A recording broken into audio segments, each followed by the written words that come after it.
अस्सलामुअलैकुम वरहमतुल्लाहि वबरकातुहू। जनाब बाबूभाई सोपारी वाला गर्ल्स प्राइमरी स्कूल, कक्षा 5, विषय हिंदी, विषयांक परीक्षा लक्षी पुनरावर्तन 10। पुनरावर्तन 10 यानी हमारा परीक्षा का आज पुनरावर्तन का 10वां तास है। तो आज हमारा यह द्वितीय सत्र का पुनरावर्तन है। द्वितीय सत्र में हमारा इकाई 9 से 16 का समाविष्ट होता है। तो आज हम इसका पुनरावर्तन देखेंगे। आप देख रहे हैं कि आपकी मोबाइल स्क्रीन पर अभी जो द्वितीय सत्र लिखा हुआ है उसमें द्वितीय की जोड़नी गलत है। यहाँ पे टेक्निकल प्रॉब्लम की वजह से द्वितीय की जोड़नी गलत दिखाई दे रही है, जो आपको सुधार कर सही जोड़नी लिखनी है। तो आज हम द्वितीय सत्र के पुनरावर्तन में इकाई 9 से 16 का देखेंगे, जिसमें सबसे पहले हम देखेंगे निम्नलिखित शब्दों को शब्दकोश के क्रम में लिखिए, यानी शब्दकोश के क्रम क ख ग की क्रम के हिसाब से लिखना है।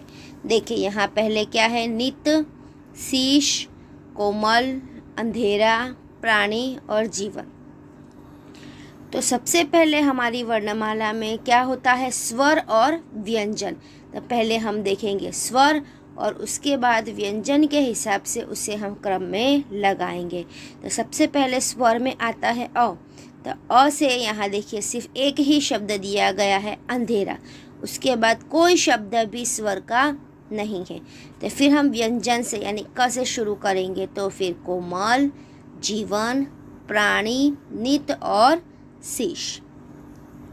नंबर 2, क्षमा, कौवा, पिता, आग, आदमी, तोता। तो सबसे पहले इसमें क्या आएगा, अ से आग, आदमी, फिर कौवा, तोता, पिता और आखिर में क्षमा। आगे बारिश, बादल, पानी, खूब, खेत, तालाब, जिसका क्रम है खूब, खेत, तालाब, पानी, बादल और बारिश। बच्चा, कागज, क्षमा, मैदान, खेल, कमी। कमी, कागज, क्षमा, खेत, बच्चा, मैदान। दुमदुमा, बादल, कड़ाही, छपाछप, लहलहाना, जिसका क्रम है कड़ाही, छपाछप, दुमदुमा, बादल और आखिरी में लहलहाना।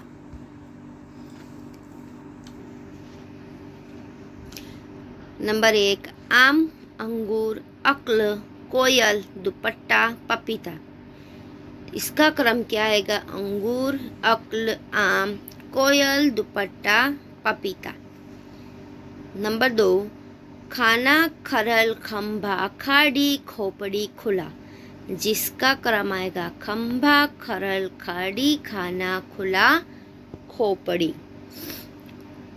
स्वच्छता, मोहल्ला, इकट्ठा, दोष, गंदगी, गली, जिसका क्रम आएगा इकट्ठा, गंदगी, गली, दोष, मोहल्ला, स्वच्छता।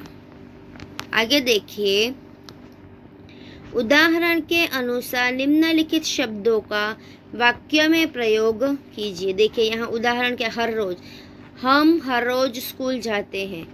हर रोज का दूसरा अर्थ क्या होता है, हमेशा। तो हम हमेशा स्कूल जाते हैं, यानी हमें दिए गए शब्द के हिसाब से एक वाक्य बनाना है और एक उसके समानार्थी शब्द के साथ बिल्कुल उसके जैसा वाक्य बनाना है।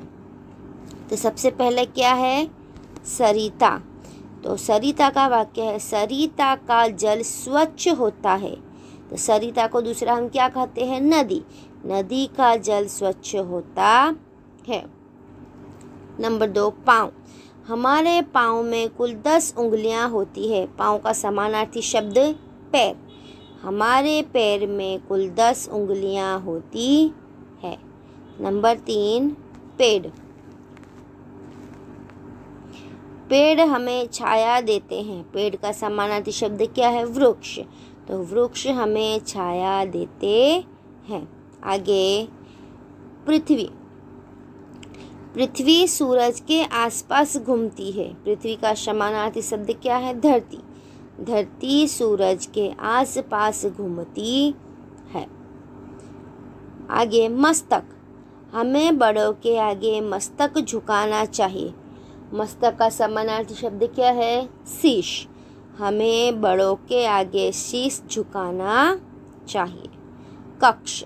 मेरी पाठशाला में 30 कक्ष है। कक्ष का समानार्थी शब्द कमरे। मेरी पाठशाला में 30 कमरे हैं। पर्वत। राज पर्वत पर चढ़ता है। पर्वत का समानार्थी शब्द पहाड़। राज पहाड़ पर चढ़ता है। आकाश। आकाश में हम पतंग उड़ाते हैं। आकाश का समानार्थी शब्द क्या है? आसमान। आसमान में हम पतंग उड़ाते हैं। आगे देखिए, पढ़िए और अर्थ लिखिए। यहाँ पे हमें जो दिया गया है हमें उसका समझूती वाला अर्थ लिखना है और उसके क्या कहते हैं वो लिखना है। देखिए, बीसों का सिर काट लिया, ना मारा ना खून किया। इसका मतलब कि हम बीसों का सिर नियमित रूप से काटते हैं, फिर भी न उनको मारते हैं न उनका खून करते हैं। तो ऐसी कौन सी चीज़ है जिसको हम काटते हैं फिर भी ना उसे वो मरता है और ना ही उसका खून निकलता है? तो क्या चीज़ है? नाखून। हमारे नाखून। हमारा आज का पुनरावर्तन यहीं पे पूर्ण होता है। आशा करती हूँ कि आपको अच्छे से समझ में आ गया होगा। आज हमने अभी पुनरावर्तन में जो भी देखा वह सभी आपको सुंदर स्वच्छ अक्षर में जोड़ने का ध्यान रखते हुए अपनी हिंदी की कॉपी में 2-2 बार लिखना है और साथ साथ क्या करना है? याद भी करना है, क्योंकि ये हमारी परीक्षा से पहले परीक्षा के लिए पूर्व तैयारी होगी। धन्यवाद।